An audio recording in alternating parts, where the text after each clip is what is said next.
Peristiwa pelecehan seksual yang dialami terdakwa pembunuhan berencana Putri Chandrawati dianggap menjadi aib dan memalukan untuk dirinya. Hal ini diungkap saat Hakim Ketua Wahyu Iman Santoso menanyakan mengapa dirinya tidak melakukan visum setelah kejadian tersebut. Dan memang saudara memang tidak melakukan visum, betul? Saya tidak melakukan visum. Saudara juga tidak melakukan bahkan sesudahnya setelah peristiwa penembakan itu, saudara pernah melakukan visum atau melakukan pergi ke dokter? Untuk visum maksudnya yang mulia? Bukan, begini, mohon maaf, ketika terjadi pemerkosaan banyak kejadian itu adalah yang paling ditakutkan adalah yang pertama adalah PMS. Saudara kan tadi dokter, berkaitan dengan itu tadi saya tanya sama saudara berapa lama saudara sudah meninggalkan kedokteran gigi. Saudara mengatakan setelah menikah saya sudah tidak pernah lagi bekerja. Kan dari jawaban saudara seperti itu. Artinya cukup rentang lama, tetapi dari persidangan yang sebelumnya juga kami menyatakan saudara di keluarga saudara ini protokol kesehatannya sangat tinggi. Bahkan datang harus swab PCR segala macam. Sehingga kami melihat bahwa saudara mempunyai standar protokol kesehatan yang sangat tinggi, tapi berkebalikan dengan peristiwa di Magelang itu. Kenapa saudara tidak pernah pergi ke dokter atau paling tidak memeriksakan diri? Yang mulia, sebenarnya setelah kejadian, saya itu hanya bisa diam dan tidak bisa berkata apa-apa. Karena saya bingung dan saya malu dengan apa yang terjadi pada saya.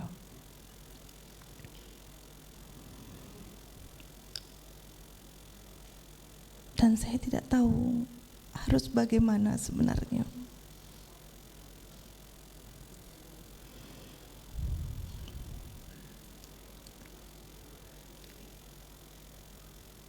Waktu itu pun ada psikolog, tapi saya juga tidak berani untuk menceritakannya. Karena bagi saya ini adalah aib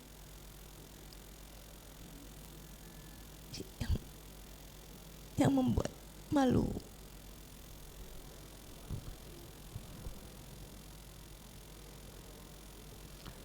Suami saudara ketika didengarkan kemarin di kesaksiannya Sugeng Putut, dikatakan bahwa peristiwa di Magelang itu ilusi demi menutupi supaya itu tidak diungkit-ungkit ketika skenario pertama berjalan. Nah, pada akhirnya sampai di persidangan ini peristiwa Magelang pun akhirnya benar-benar menjadi satu ilusi sebagaimana disampaikan oleh suami saudara. Makanya kami menanyakan itu. Bisa saudara terangkan? Yang mulia, sebagai korban kekerasan seksual, tidaklah mudah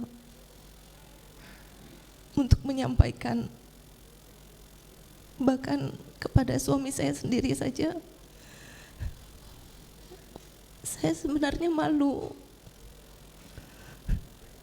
karena saya tidak tahu apakah saya, bila saya mengutarakan peristiwa tersebut, suami saya akan mencintai saya dan mau menerima saya kembali.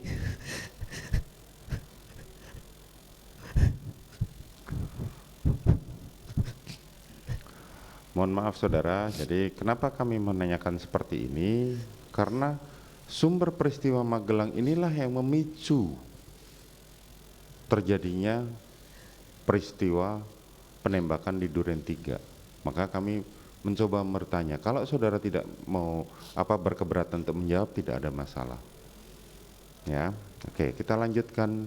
Selanjutnya adalah kemudian saudara setelah bercerita, setelah Richard turun, saudara keluar dari keterangan para saksi mengatakan bahwa saudara memutuskan untuk isoman. Betul ya? Iya, yang mulia. Coba ceritakan bagaimana ketika saudara pamit kepada suami saudara.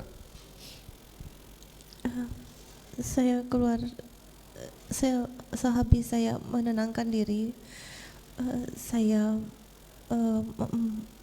ke kamar mandi dan mencuci muka. Saya mempersiapkan segala perlengkapan untuk isolasi. Terus saya pamit ke suami saya.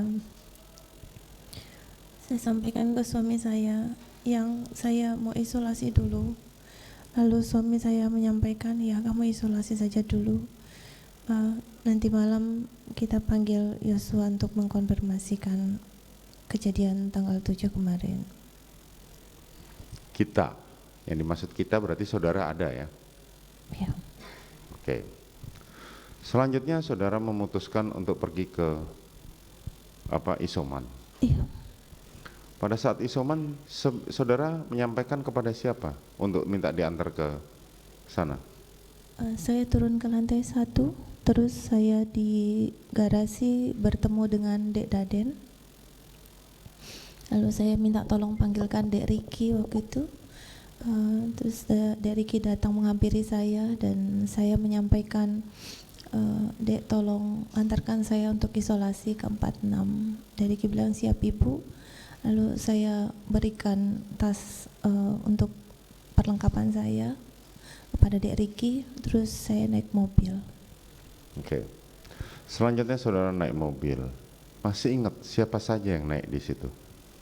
Mohon izin yang mulia, mohon maaf, saya waktu itu karena tidak enak badan, saya tidak perhatikan siapa saja yang di mobil. Saudara tidak perhatikan.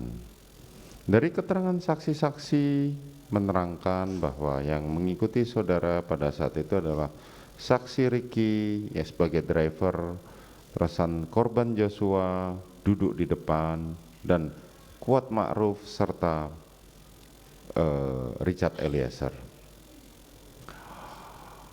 Saudara Daden, dalam keterangannya saudara Richard menyampaikan bahwa pada saat di bawah Richard lagi mencari makanan, dipanggillah sama saudara Daden untuk segera masuk ke mobil karena saudara mau berangkat. Saudara Riki menerangkan pada saat itu memanggil saudara Kuat yang sedang duduk-duduk di depan untuk ikut bergabung. Nah, tidak ada satu saksi pun yang menerangkan kenapa Joshua ikut. Bisa saudara terangkan? Saya tidak tahu kenapa Dek Yosua ikut. Saudara tidak tahu. Dan saya tidak pernah mengajak Dek Yosua, Dek Richard maupun Kuat waktu itu. Ya, saudara merasa tidak pernah mengajak pada mereka. Tadi di awal keberangkatan saudara mengatakan, kalau Joshua satu mobil dengan saya pun saya tidak akan mau. Bukan begitu. Nah, tetapi pada faktanya ketika menuju ke rumah Duren 3, ternyata Joshua ikut satu mobil. Karena waktu itu saya sedang sakit, saya pun pusing yang mulia. Saya tidak perhatikan siapa saja yang ada di dalam itu. Karena saya hanya ingin istirahat sambil menunggu hasil PCR. Itu saja. Sehingga saudara merasa tidak tahu bahwa kenapa Joshua ikut. Gitu kan?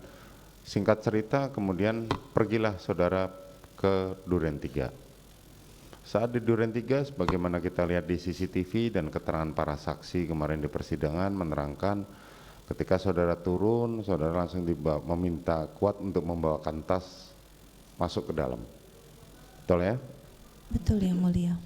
Saat itu saudara melakukan pada saat saudara datang, baju yang saudara gunakan sama dengan baju yang saudara gunakan pada saat berangkat dari Magelang, yaitu baju lengan panjang dengan warna agak coklat. Betul ya? Betul yang mulia. Kemudian saudara masuk ke dalam. Saat saudara masuk ke dalam, saudara langsung diantar menuju ke kamar. Cerita dari saksi Kuat mengatakan bahwa saya antarkan ibu, kemudian saya letakkan tas, kemudian saya keluar. Betul? Betul yang mulia. Betul. Apa yang setelah terjadi saat itu? Setelah Kuat mengantarkan saudara ke dalam kamar. Waktu itu Kuat mengantarkan saya sampai di depan pintu kamar. kuat itu memberikan tas saya yang dibawakan, terus saya ucapkan terima kasih, lalu saya masuk kamar dan tutup pintu. Lalu saya berganti pakaian karena sudah menjadi kebiasaan saya, setiap saya mau istirahat naik tempat tidur saya pasti ganti baju.